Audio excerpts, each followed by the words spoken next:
Hi, we're here at Spirited Musings this week to really talk about the notion of celebrating our bodies and celebrating ourselves and taking care of ourselves and nurturing ourselves, perfectly in alignment with the fact that this is Mother's Day week. We just celebrated Mother's Day.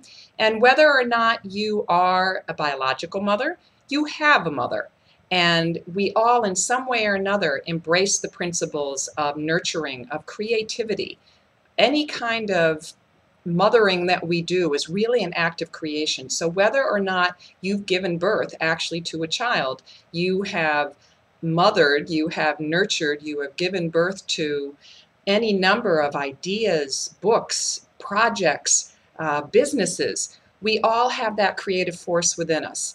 And what I would love to celebrate this week and to get you thinking about is, how do you celebrate your own mothering, your own ability to nurture and care for yourself, for people around you that you love, and ultimately, of course, for the earth.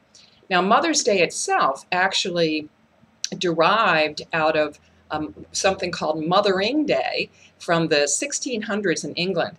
And Julia Ward's Hoe, who wrote the Battle Hymn of the Republic, 12 years after she did that, she was still so distraught at the carnage that had come about as a result of the Civil War that she wanted to make a proclamation. She called it her Mother's Day Proclamation, that was very much about getting the government to acknowledge peace, to embrace peace, and to bring women, to make the call to women to bring back the notion that we are not a people who want to be surrounded by war, but we want to be held in the mothering energy.